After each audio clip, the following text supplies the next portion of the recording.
Bom dia, crianças. Hoje iniciamos uma nova lição para esse trimestre. A lição é essa: o livro, a casa e o filho. O livro, a Bíblia, a casa de Deus e o filho, Jesus. Então, o tema do nosso trimestre é o livro, a casa e o filho. Qual o objetivo disso? Reconhecer a veracidade da palavra de Deus e a importância de fazer parte do corpo de Cristo e a necessidade de crer no Filho de Deus para a nossa salvação. Então, na lição de hoje, como foi formada? Como a Bíblia foi formada? A Bíblia diz em 2 Timóteo 3,16: toda escritura inspirada por Deus é útil para o ensino, para a repreensão, para a correção, na educação e na justiça. Então, a Bíblia foi um livro inspirado por Deus. Qual o alvo? Compreender que os livros da Bíblia foram selecionados sobre a orientação de Deus. A mensagem da Bíblia é muito importante para nós nos dias de hoje. Só uma curiosidade. Na verdade, chamamos a Bíblia de cânone das Sagradas Escrituras. Cânone é uma expressão de origem grega que significa cano, que significa vara de medir. Não que a Bíblia tenha usado uma vara para medir, mas é como se fosse uma régua para servir de orientação se você precisar 5 centímetros. Você não vai pegar um pedacinho de papel e dizer, aqui tem 5 centímetros. Você vai usar a régua, que é uma medida padrão, você vai encontrar 5 centímetros, 10, à medida que você for precisar. Então, o cano é uma medida padrão de seleção que eles usavam para selecionar os livros bíblicos. Então, na lição de hoje, nós vamos ver a Bíblia. Todos vocês têm a Bíblia em casa. Vocês sabem que a Bíblia é composta de livros, vários livros, né? O Antigo Testamento e o Novo Testamento.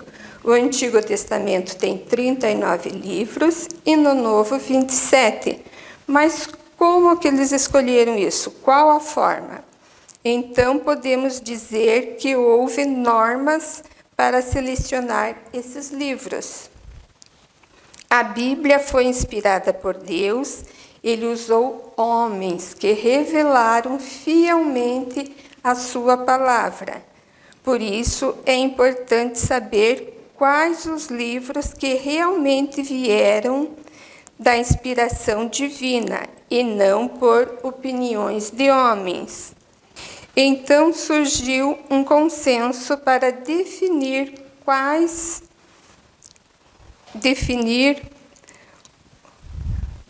a canonicidade dos livros.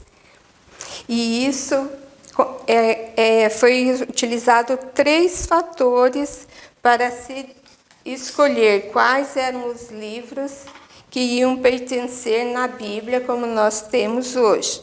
Ele precisava da autoria, escrito para todas as gerações e com coerência com todos os outros textos, com os textos anteriores. Então, a autoria, eles iam verificar qual foi o autor que escreveu aquele livro. Era um teste para ver a autoria e a verdadeira origem. Havia a autoria do escritor que havia sido escrito. No Antigo Testamento, para pertencer ao cânon, deveria ter sido escrito por um apóstolo. de Israel. Já no Novo Testamento, o autor poderia ser um discípulo.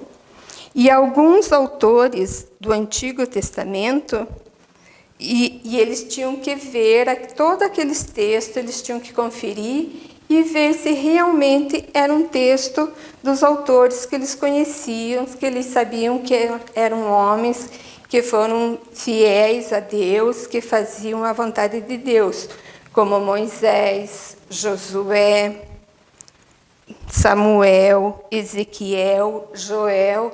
Todos esses foram pessoas que Deus usou, revelando a sua palavra, e sabiam que eles iam ser fiéis para transmitir essa palavra para o homem. E esses livros tinham que ser para todas as gerações, servir para o homem lá no passado, para o presente e para o futuro.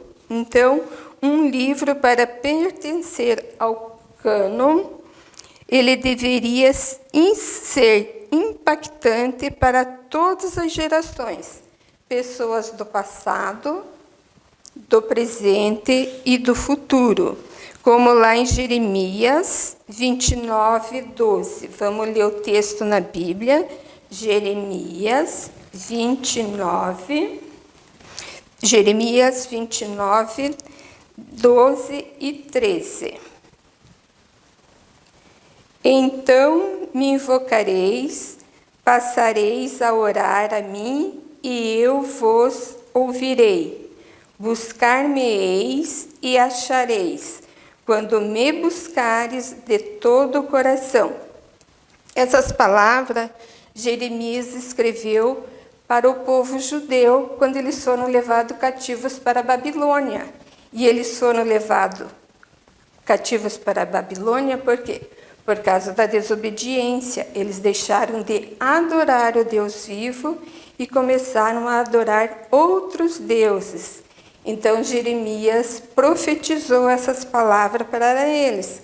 Quando eles buscassem ao Senhor com um coração verdadeiro, fiel, Deus ia ouvir e ia ajudar eles.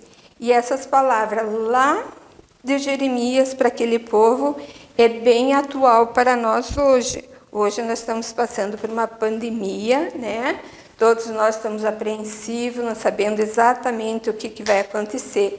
Mas se nós orarmos, buscarmos ao Senhor, Ele está pronto para nos ajudar, porque Ele é um Deus fiel, né? Ele cumpre as suas promessas.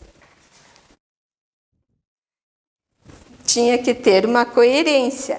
Tudo que foi relatado lá no passado tinha que fazer coerência com o Novo Testamento também.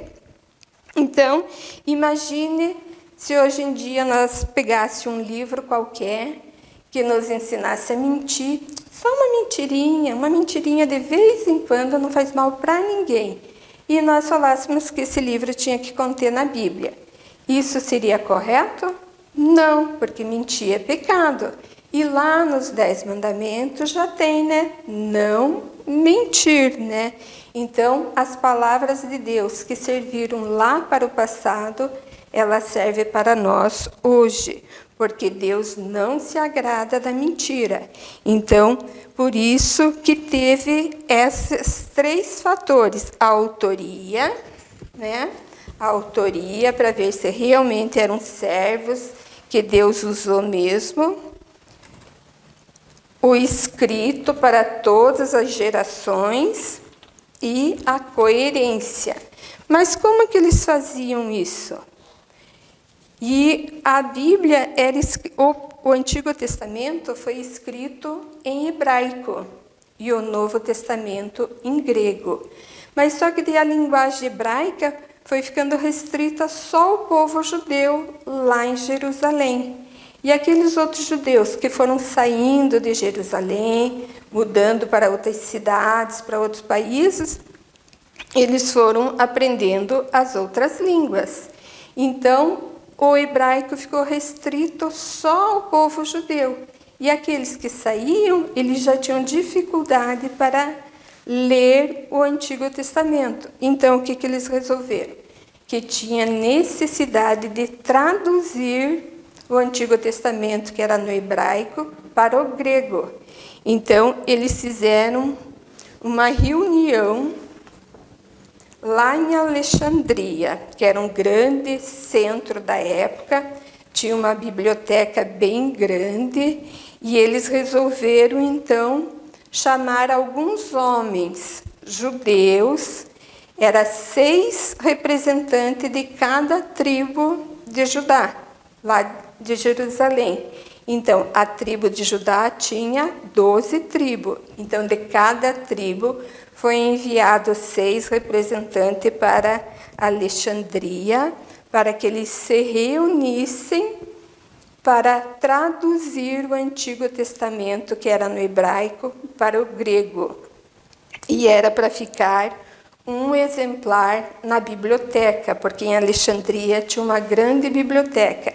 Então, esses homens todos se reuniram, homens fiéis, que eles sabiam que iam traduzir a Bíblia fielmente como deveria ser. E esses 70 homens, na verdade foi 72, ficou essa reunião chamada como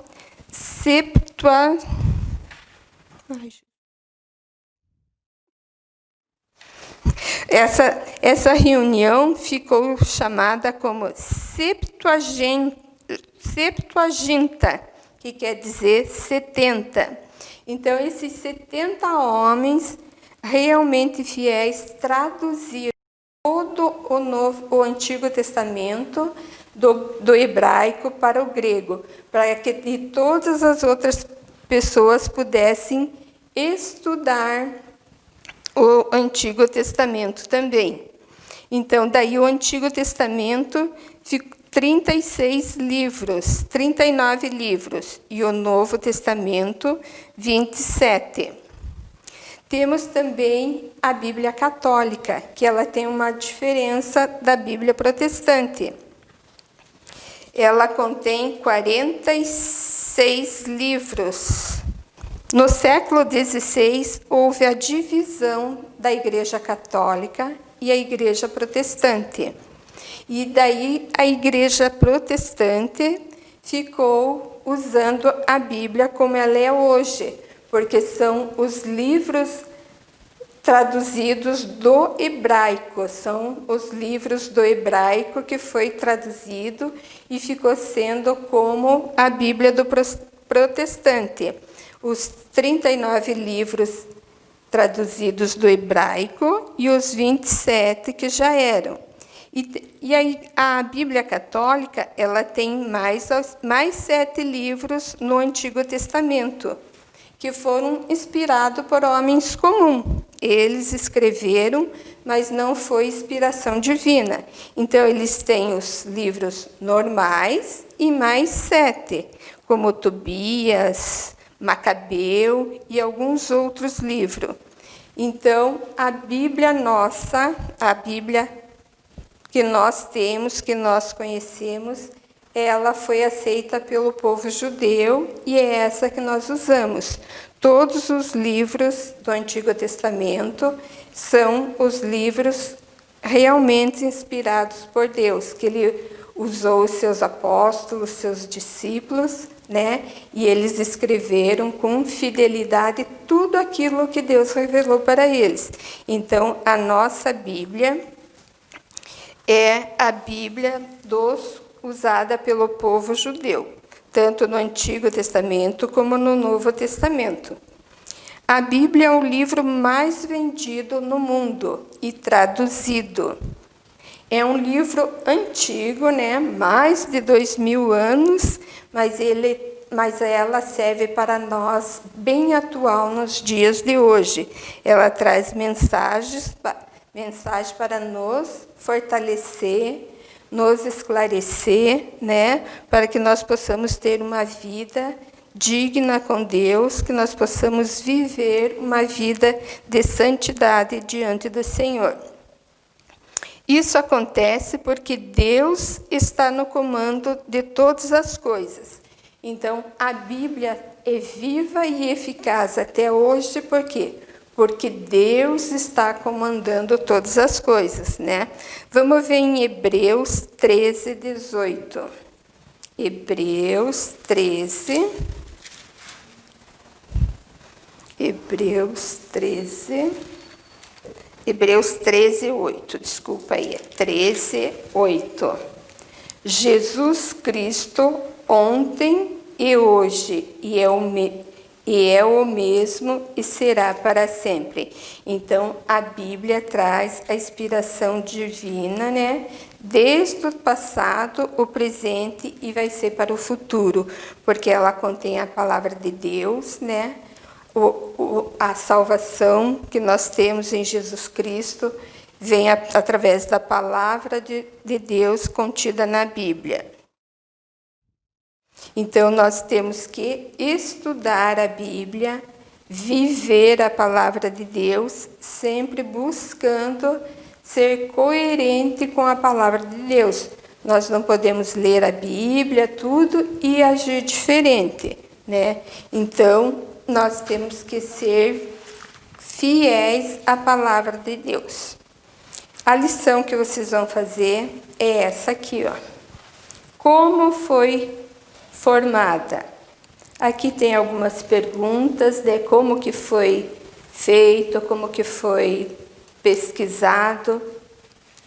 Daí aqui do lado tem, vocês vão somando os números, vocês vão ter o total dos livros que contém na Bíblia. Aqui tem a perguntinha, quantos livros no Antigo Testamento, quantos no Novo. Aqui tem a autoria, que fala alguma coisa sobre esses aqui, né? E aqui vocês vão falar alguma coisa. Agora, invente uma língua com letras diferentes e escreva a palavra amor. Você vai escrever a palavra amor numa língua que você vai inventar ou num idioma que você saiba falar e escrever. Então, por hoje é só, criança. Até o próximo domingo. Que Deus nos abençoe.